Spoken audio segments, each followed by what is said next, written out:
20 años de matrimonio destruidos por la codicia de mi esposa e hija. Soy un hombre de 46 años. He compartido mi vida con Elena, mi esposa de 40 años, durante 2 décadas. De nuestro amor nació Maribel, una hija maravillosa que ahora tiene 19 años y está dando sus primeros pasos en la universidad. Ese fue un momento de inmenso orgullo para mí. A lo largo de los años, Elena y yo construimos una vida juntos, enfrentando los desafíos típicos de cualquier pareja. Hubo momentos de aprietos económicos, preocupaciones por las facturas y la incertidumbre sobre cómo llegar a fin de mes. Sin embargo, con trabajo duro y dedicación, logré construir una estabilidad financiera envidiable. Algunos la considerarían una pequeña fortuna, fruto de inversiones inteligentes y una filosofía de vida basada en la responsabilidad. No me malinterpreten, nunca fui tacaño. Siempre creí en disfrutar de las recompensas del esfuerzo, en darnos esos gustos que alegran el alma. Pero la clave siempre fue el equilibrio, la prudencia en el gasto, pensando en el futuro. Elena fue un pilar fundamental en la crianza de Maribel, dedicándose por completo a su cuidado y educación. Gracias a nuestra estabilidad, Maribel pudo acceder a la universidad de sus sueños sin la carga de los préstamos estudiantiles. Ambas disfrutaron de la comodidad de tener autos propios, elegidos con sensatez. No había lujos extravagantes, pero sí la satisfacción de tener lo necesario y un poco más. Las vacaciones familiares eran una tradición sagrada. Un respiro del día a día, una oportunidad para fortalecer los lazos y crear recuerdos imborrables. Desde los inicios de mi matrimonio, ya contaba con un buen trabajo y la visión de invertir mis ingresos. Así, fui construyendo un patrimonio sólido, algo que prefería mantener en reserva. Quizás por eso, al principio, Elena y otras mujeres con las que salí pensaban que estaban con un hombre solvente, capaz de darles ciertos gustos. Esto me llevó a vivir algunas decepciones, cuando algunas mujeres se alejaban al darse cuenta de que no era un derrochador compulsivo. Pero Elena era diferente, o eso creía yo. Recuerdo nuestra primera cita como si fuera ayer. Un pequeño restaurante, sin lujos, pero con un café delicioso que aún hoy disfruto. En ese entonces, ya tenía una suma considerable ahorrada e invertida. Elena no se quejó del lugar, incluso se ofreció a dividir la cuenta, lo cual rechacé. Fue en ese momento cuando pensé que había encontrado a la rara mujer que busca más que dinero en una relación, y de inmediato hice movimientos para seguir saliendo con ella. Un tiempo después estábamos casados y teníamos una hija. Las cosas habían ido bien durante la mayor parte de nuestro matrimonio, o al menos eso pensé. Teníamos una vida cómoda y una hija hermosa e inteligente. Durante los primeros años de nuestro matrimonio, todo parecía fluir con armonía. Elena y yo éramos un equipo, compartiendo sueños y construyendo un futuro juntos. Maribel llenaba nuestro hogar de risas y alegría. Los desafíos eran vistos como oportunidades para crecer, y cada logro era celebrado con gratitud. Sin embargo, en retrospectiva, puedo ver que había señales sutiles de una grieta que se estaba formando lentamente. Elena, aunque dedicada a Maribel, a veces mostraba cierta inquietud por nuestro estilo de vida. Comparaba nuestra situación con la de amigos y conocidos, y aunque nunca lo expresaba abiertamente, percibía un dejo de insatisfacción en sus comentarios. Yo, por mi parte, estaba enfocado en mi trabajo y en asegurar el bienestar de nuestra familia. Quizás no presté suficiente atención a esas señales, asumiendo que eran pasajeras. A medida que Maribel crecía, también lo hacían los gastos y las expectativas. La adolescencia trajo consigo nuevas demandas, ropa de marca, salidas con amigos, actividades extracurriculares costosas. Yo siempre procuré satisfacer esas necesidades, pero dentro de un marco de responsabilidad. Quería enseñarle a Maribel el valor del esfuerzo y la importancia de no dejarse llevar por el consumismo. Pero fue alrededor de esa época cuando Elena descubrió la magnitud real de mi patrimonio. No sé cómo lo supo, pero de repente, sus gustos se volvieron más exigentes. La ropa de diseñador, las joyas costosas, los viajes de lujo en primera clase a resorts exclusivos se convirtieron en una constante demanda. Al principio intenté complacerla donde pude, pero pronto me di cuenta de que no tenía límites en cuanto estaba dispuesta a gastar del dinero que yo había pasado más de la mitad de mi vida acumulando. Una noche senté a Elena con la esperanza de tener una conversación honesta sobre sus nuevos hábitos costosos. Le expliqué que, aunque teníamos más que suficiente dinero, necesitábamos ser responsables. Le señalé que fue precisamente la responsabilidad financiera lo que me permitió acumular ese dinero. En primer lugar, le dije que no quería vaciar nuestros ahorros en cosas frívolas cuando podíamos estar asegurando un mejor futuro para nosotros y nuestro matrimonio. Sabía que no estaría feliz con eso, pero no esperaba su reacción. Elena explotó conmigo, empezó por llamarme tacaño y controlador, acusándome de ser mezquino con mi dinero, como una forma de abuso financiero. Luego se quejó de que tenía más dinero que cualquiera que conociera, pero vivíamos como pobres. Le señalé los autos bonitos que ella y nuestra hija conducían, así como los viajes anuales. Pero simplemente se burló, diciendo que no era nada comparado con cómo deberíamos estar viviendo. Y no soy la única que piensa así. Maribel está de acuerdo conmigo, agregó. Mencionar el nombre de Maribel me tomó por sorpresa. Había asumido que esta obsesión con gastar dinero era solo un problema de Elena, pero, aparentemente, había estado alimentando a nuestra hija con el mismo veneno. Maribel no había hablado tanto conmigo recientemente, y siempre pensé que era simplemente porque se había mudado a la universidad. Ahora empecé a creer que podría estar descontenta conmigo porque no gastaba dinero de la forma en que ambas preferirían. En mi mente, Maribel seguía siendo mi pequeña niña y había trabajado duro para asegurarme de que entendiera el valor de cada dólar ganado. Claro, pagué su matrícula y le compré un auto lujoso. Pero eso era solo para hacerla feliz. Desde que tuvo edad suficiente, había tensión en mi relación con mi hija. Ella me llamaba menos y, cuando lo hacía, era para pedirme dinero para ir de viaje o de compras con sus amigos. Cuando intenté explicarle lo que le había dicho a su madre sobre la administración financiera, me respondió: sí, mamá me dijo que esa era tu excusa. La palabra excusa me dolió bastante. No quería repetir la discusión que había tenido con su madre, pero ¿acaso no es tarea de un padre poner a su hija en el camino correcto? Intenté decirle que no era una excusa, que así era como había acumulado la riqueza, que ella quería que gastara sin control mi dinero, pero ella no me escuchaba. Se lanzó en una especie de discurso, diciendo que tenía amigas cuyas familias no eran ni de cerca tan ricas como nosotros, pero vivían mejor. Deberíamos vivir como celebridades, como los Kardashian. No podía creer lo que estaba escuchando de Maribel. Pensé que la había criado con suficiente autoestima como para no ceder ante la presión social, pero nunca imaginé que esa presión vendría de su propia madre. Al final, yo era el responsable de nuestras finanzas, por lo que no gastaríamos más o menos de lo que yo decidiera. Sin embargo, hubo un gran cambio en la energía de nuestra familia. Mi esposa y mi hija parecían resentir por no ceder a sus demandas financieras, aunque no tenían ningún problema en gastar el dinero que yo elegía darles. Curioso cómo funciona eso. Creo que estuve en negación por un tiempo. Después de esto, intentaba salvar lo que podía de mi relación, aunque mi esposa y yo empezábamos a discrepar fundamentalmente sobre el presupuesto y las finanzas. Pero me convencí de que estaría bien, ya que ella no tenía acceso a la mayor parte de mis fondos. Recibí una dosis de realidad en forma de una notificación en su teléfono un día. Estábamos sentados juntos cuando sonó un sonido de notificación único en su móvil. Intenté echar un vistazo a su pantalla, pero ella lo tenía inclinado de modo que no pude ver. Eso me pareció sospechoso. Así que le pregunté qué era la notificación. Me dijo que era una notificación de configuración y se negó a dar más explicaciones. Ese incidente me rondó en la cabeza durante un tiempo, así que decidí revisar su teléfono para averiguar qué estaba ocultando. Me llevó unos días, pero finalmente logré tener su móvil en mis manos. Revisé sus aplicaciones y descubrí que había creado un perfil en una aplicación de citas. No era una aplicación como Tinder, sino una de esas exclusivas que se enfocan en hombres ricos. En ese momento me di cuenta de que nuestra relación había terminado y tuve sentimientos encontrados. Me sentí triste y traicionado, pero también un poco aliviado, como si mi relación fallida hubiera sido finalmente liberada de su miseria. Tenía miedo de revisar sus mensajes en la aplicación.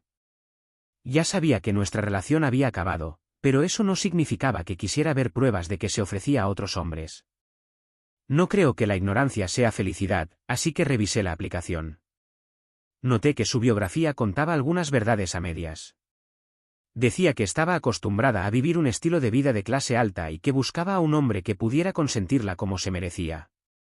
Curiosamente, omitió el hecho de que estaba casada y tenía una hija. No encontré pruebas de que hubiera dormido con alguno de esos hombres, pero había intercambiado mensajes con algunos. No importaba, el simple hecho de que estuviera en una aplicación de citas ya era prueba de su traición, al menos para mí. Ella me había engañado. Lo peor fue que su biografía decía que acababa de salir de una relación con un hombre rico, que no la había consentido como ella merecía. Así que ya había dado por terminado nuestro matrimonio. Cualquier esperanza que tenía de que pudiéramos arreglar las cosas había sido arrastrada al abismo. Tenía que confrontarla. No iba a vivir una mentira, así que necesitaba saber en qué situación estábamos. Fui directamente hacia ella y le pregunté por qué estaba en una aplicación de citas. Empezó a balbucear y dijo que solo tenía curiosidad, que no había conocido a nadie. Normalmente soy una persona paciente, pero descubrir que mi esposa no era quien yo pensaba me había dejado irritable.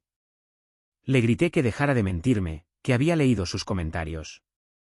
Su voz empezó a temblar, como si fuera a llorar, y la interrumpí para decirle que se ahorrara las lágrimas. Su voz seguía temblando y dijo que solo estaba buscando una distracción porque no estaba viviendo el estilo de vida que merecía de mí. Solo estaba hablando con esos tipos. Eso es todo. Tuvimos una fuerte discusión al respecto, donde ella repetía que no me había engañado, y yo le dije que necesitaba tiempo para pensar. Salí a dar una vuelta en coche para despejar mi mente. Me di cuenta de que necesitaba hablar con Maribel para averiguar qué le había contado su madre. Parecía que ahora compartían todo. Quizás ella me diría algo que respaldara lo que su madre había dicho, o tal vez confirmaría que su madre estaba lista para dejarme y que nuestra relación estaba condenada. Decidí que iría a verla al día siguiente. Odiaba involucrar a mi hija en un problema entre mi esposa y yo, pero tenía que llegar al fondo de esto. Conduje hasta la escuela de Maribel y la visité en su dormitorio. No parecía muy emocionada de verme y le pregunté si sabía que su madre estaba en una aplicación de citas para hombres ricos. Ni siquiera intentó negarlo. ¿Puedes culparla? ¿De qué sirve estar con un hombre rico que nos trata como si fuéramos pobres? No voy a mentir, sentí ganas de llorar al escuchar eso. Nunca sabrás el dolor que causa escuchar a tu pequeña hija hablarte de esa manera. No solo sabía lo que su madre estaba haciendo, sino que lo apoyaba.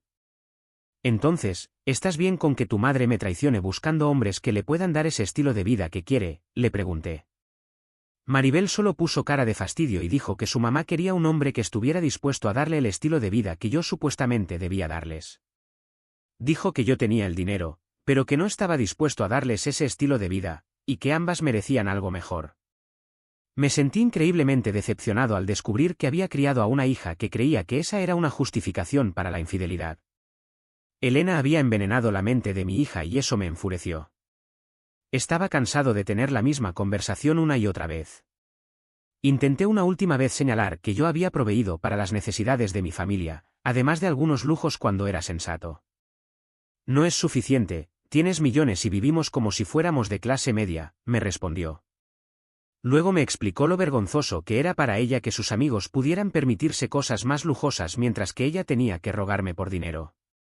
No es como si te estuviera dejando ahora mismo, solo está manteniendo sus opciones abiertas. Si ella pensaba que eso me ayudaría a sentirme mejor, no lo hizo. No había mucho más que decir después de eso. Ella seguía tratando de explicarse, pero yo simplemente me levanté y me fui. Conduje de regreso a casa sintiéndome completamente destrozado esa noche. Tanto mi esposa como mi hija se sentían como completas desconocidas para mí. Las palabras de Maribel resonaban en mi cabeza una y otra vez. Su madre no me lo había dicho directamente, pero parecía que las dos habían estado discutiendo la posibilidad de que ella se divorciara para quedarse con la mitad de lo que poseo. Estaban tan desesperadas por mi dinero que Elena estaba dispuesta a tirar 20 años de matrimonio. No voy a dejar que me tomen por tonto. Si esto va a llegar al divorcio, entonces me adelantaré. Un amigo mío pasó por algo similar hace algunos años y me recomendó al abogado que lo ayudó a protegerse. No puedo hablar de lo que estamos haciendo ahora, pero estaremos preparados para ellas. Actualización 1. Sé que ha pasado un tiempo desde que compartí mi historia por primera vez.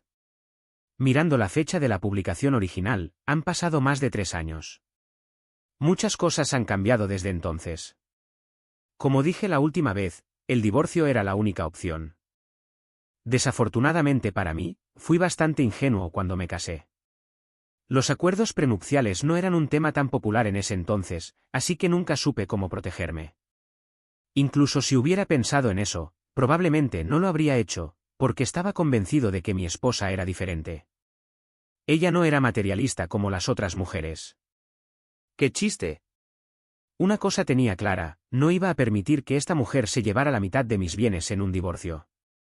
Había pasado 20 años ejerciendo disciplina financiera y control para construir una cantidad decente, que debía apoyarnos a ambos durante la jubilación, además de proporcionar una buena herencia para mi hija. Ahora, mi esposa y mi hija querían arrancarme todo para gastarlo viviendo como las Kardashian o cualquier otra celebridad vacía que idolatraran. Preferiría quemarlo todo antes de permitir que eso sucediera. Ellas querían sacarme millones, yo me aseguraría de que no vieran ni 1 millón en total.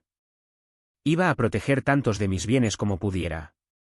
El abogado de un amigo, especializado en ayudar a hombres ricos a proteger sus activos, me ayudó a hacer algo similar. Nos pusimos manos a la obra de inmediato. Afortunadamente, una parte significativa de mi patrimonio provenía de algunas inversiones inteligentes que hice antes de casarme, por lo que no se podían tocar. Todavía tenía muchos activos que había adquirido durante el matrimonio, y en eso nos enfocamos. Me señaló que esconder bienes en un divorcio es ilegal, pero había formas de mover las cosas para que fueran más difíciles de encontrar. El único inconveniente era que, para que esto funcionara, necesitábamos tiempo. A mí no me importaba. Ellas no eran las únicas que podían jugar el juego a largo plazo. Durante casi 2 años, mi abogado y yo movimos la mayor parte de mis bienes. No entraré en demasiados detalles sobre lo que hice, porque es un área legalmente ambigua en el mejor de los casos, y en parte porque no es el tipo de cosa que me sienta cómodo explicando. Solo publicar esta actualización ya se siente como una confesión de culpabilidad que podría usarse en mi contra. Lo que puedo decir es que implicó maniobras financieras inteligentes que estaban más allá de mi comprensión, en su mayoría, cuentas de cripto estable e inversiones que no levantarían banderas rojas. Estoy simplificando mucho, pero ya te haces una idea. Hubo mucho trabajo detrás de escena para garantizar que esto resistiera cualquier investigación. Sin embargo, tenía que mantenerla engañada. No podía dejar que ella iniciara los trámites de divorcio antes de haber protegido la mayor parte de mis bienes. Así que fingí que la había perdonado. Incluso empecé a gastar un poco más en ella, pero sabía que eso no sería suficiente. También utilicé su codicia en su contra. Durante una cena, le hablé casualmente de una inversión que estaba esperando. Mencioné que ganaría unos cuantos millones de dólares cuando madurara, y pude ver los signos de dólar en sus ojos. Si esperaba a que esa operación se cerrara antes de divorciarse, la mitad de eso podría ser suyo. Por supuesto, la inversión era completamente ficticia. Su avaricia era tan grande que ni siquiera se molestó en averiguar si podía hacerme ganar tanto dinero de una sola vez. Funcionó para mí, porque ella empezó a preguntar sobre la inversión sin tratar de parecer demasiado interesada. Yo le daba respuestas vagas para mantenerla interesada, siempre diciéndole que estaba a solo unas pocas semanas o meses de distancia. Pacientemente esperó su enorme ganancia, que no existía. Mientras tanto, yo seguía moviendo activos a carteras de criptomonedas. Finalmente, mi abogado y yo sentimos que habíamos movido suficientes de mis bienes para protegerme significativamente. Más importante aún, yo estaba satisfecho con lo que quedaba. Una rápida revisión de mis activos restantes hacía parecer que simplemente había tenido un éxito moderado. Si mi ex se quedaba con la mitad de lo que quedaba, estaría bien. No era la gran cantidad que esperaba, y aún tendría la mayor parte de mi patrimonio para mí. Así que le dije que, lamentablemente, la inversión había fracasado. No lo tomó bien, y solo pasaron 2 meses para que me entregara los papeles del divorcio. Todo lo que dije fue, si esto es lo que quieres, está bien. No pude fingir que estaba dolido. Ambos habíamos terminado con esta relación hacía años, ella solo seguía por el viaje gratis, y yo me había estado preparando para el divorcio. El proceso de divorcio fue brutal. Ella no había ahorrado mucho en preparación para el divorcio, así que contrató a un abogado mediocre. Mientras tanto, mi abogado era especialista en este tipo de casos, y llevábamos años preparándonos. Cuando llegó el momento de dividir los bienes y salió a la luz mi situación financiera actual, la expresión de asombro en los rostros de mi exesposa y mi hija hizo que todo valiera la pena. Simplemente me encogí de hombros cuando me miraron. Al final, ella se fue con una cantidad decente de dinero y algo de manutención, pero nada descomunal. Habría preferido irme sin darle un solo centavo a esa cazafortunas, pero podía vivir con esto. Eso era solo una gota en el océano comparado con lo que ella había querido quitarme. Mi ex y mi hija estaban furiosas por esto. Un día, Elena vino a casa y exigió hablar conmigo. Noté que iba vestida muy bien. No soy experto en diseñadores, pero llevaba unos pantalones y una bolsa cubiertos de logotipos, que imagino eran bastante caros. Pude ver que ambas ya empezaron a vivir a lo grande. Me dijo Elena, no encuentro esto gracioso. Me gritó que yo le había robado lo que merecía. Le pregunté a qué se refería, y me dijo que la mitad de todo lo que había construido era suyo. Esta mujer realmente afirmaba que me había ayudado a construir millones de dólares durante nuestro matrimonio, cuando en realidad quería gastarlo tan pronto como se enteró de que estaba haciendo lo mejor que la mayoría. Todo el dinero que había ganado había sido a pesar de ella, no gracias a ella. Simplemente le dije que mis registros financieros habían sido expuestos durante el divorcio, y que ella había recibido su parte justa de todo lo que poseía. Más tarde, un amigo me comentó que Elena estaba pasando por dificultades financieras. Se quemó el dinero bastante rápido. Nunca aprendió realmente a administrar sus finanzas y empezó a acumular deudas que no podrá pagar. Escuché de Maribel que Elena comenzó a salir con alguien bastante rápido, pero ninguna de sus relaciones ha llegado lejos. Maribel y yo hemos comenzado a hablar de nuevo, pero ahora soy yo el que no está tan abierto. No sé si realmente quiere reconectarse con su padre o si simplemente está buscando dinero otra vez, y eso me dificulta abrirme. Es mi hija, y la amo sin importar qué, pero aún estoy dolido y no estoy listo para perdonarla del todo. Quizás, algún día, pueda deshacer el daño que Elena le hizo y podamos volver a la normalidad. Hasta entonces, no le daré ni un centavo. Actualización 2. Algunos de ustedes me han estado preguntando sobre mi exesposa y mi hija, y si he tenido algún contacto reciente con ellas, especialmente en cuanto a la relación con mi hija. Hoy quiero aclarar todo lo que ha pasado en el último año desde mi última actualización y responder a todas sus dudas. Para empezar, mucha gente se preguntaba por qué Elena no recibió una pensión alimenticia, considerando que no trabajaba durante el matrimonio y que, en la mayoría de los casos, cualquier juez habría ordenado que yo le pagara una suma mensual durante un periodo determinado. Bueno, la verdad es que, en lugar de pagos mensuales, Elena prefirió recibir todo el dinero de una sola vez durante el proceso de divorcio. A ella le pareció que sería una mejor opción, probablemente porque tenía la esperanza de obtener esa cantidad rápidamente para disfrutarla de inmediato, sin restricciones. Me imagino que pensó que podría hacer durar el dinero lo suficiente o que encontraría una manera de seguir obteniendo más. Lo sorprendente, aunque quizás no tanto en retrospectiva, fue lo rápido que consumió todo lo que obtuvo en el divorcio. Aunque no fue ni de cerca la cantidad que ella quería, fue una suma considerable, y aún así no le duró más de unos pocos meses. Elena nunca aprendió a gestionar el dinero y durante todo nuestro matrimonio, solo lo veía como algo para gastar sin pensar en el futuro. No invirtió ni ahorró nada, simplemente lo derrochó en lujos que creía que la harían sentir mejor, como ropa de diseñador, bolsos y viajes costosos. Claro, cuando el dinero se acabó, vino a mí para acusarme de no haberle dado suficiente. Dijo que debería haber sido más generoso y que, ahora que se había quedado sin nada, debería ayudarla nuevamente. Solo le respondí que no era más mi esposa y por lo tanto, no era mi problema. La última noticia que tengo de ella es que finalmente consiguió un empleo. Según lo que me han contado, no es un trabajo que le permita mantener el estilo de vida al que aspiraba.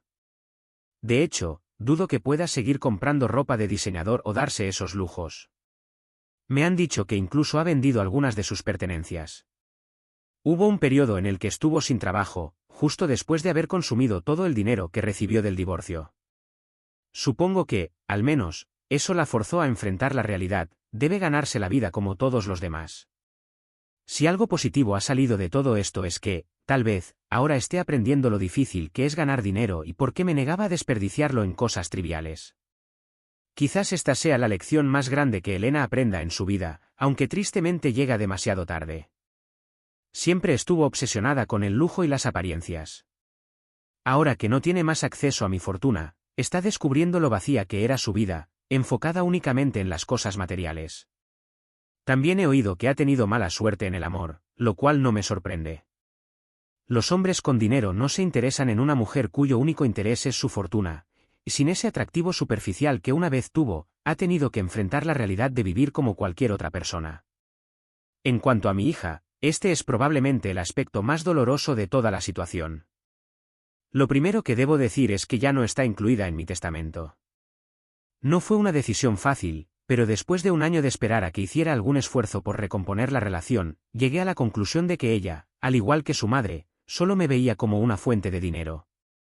El poco contacto que teníamos era superficial, y sentía que la única razón por la que me hablaba era porque su madre había agotado rápidamente el dinero, y Elena sabía que yo aún tenía una considerable cantidad. Lamentablemente, no puedo confiar en sus intenciones. Durante el último año, la relación con mi hija ha sido distante. No he visto ninguna señal de arrepentimiento por cómo me trató durante el divorcio ni ningún intento genuino de reconectar de forma sincera. Por eso, le pedí a mi abogado que la eliminara de mi herencia. He decidido que, cuando me llegue el momento de partir, todo mi dinero será donado a organizaciones benéficas y otras causas importantes, si es que queda algo. Mi hija no recibirá ningún centavo. Ni siquiera continúo pagando su matrícula. Creo que ella también necesita aprender el valor del dinero. Tener demasiado tiempo libre, porque no tiene que trabajar para pagar sus estudios, le ha dado tiempo para pensar en cómo gastar mi dinero. Sé que no está contenta, y esto hace aún más difícil reparar nuestra relación, pero no he tenido otro camino. Y si ella decide no hablarme más por esto, que así sea. Por cierto, también ha tenido que vender ese bonito carro lujoso que tanto le gustaba, ahora que nadie paga por él. En cuanto a mí, sigo trabajando y aún no estoy listo para jubilarme, aunque lo tengo en mente para los próximos años. Afortunadamente, no necesito trabajar por necesidad, lo hago porque me da propósito y estructura cada día. Hay algo muy satisfactorio en saber que trabajas porque te gusta, no porque lo necesitas para sobrevivir. Cuando decida retirarme, tendré todos los aspectos de mi vejez cubiertos, y eso me da mucha paz. Sé que algunos en los comentarios me han dicho que debería gastar más mi dinero, que no tiene sentido seguir ahorrando y viviendo como pobre, entre comillas. Pero esas palabras son una distorsión de lo que viví con mi exesposa. Siempre hemos vivido cómodamente como clase media alta, pero, ante los ojos de mi ex, eso parecía pobreza. Nunca entendió el concepto de moderación ni el valor de la seguridad financiera, y ahora, viendo cómo terminó, me siento más que justificado en mi enfoque hacia el dinero. Espero que eso responda todo sobre mi historia.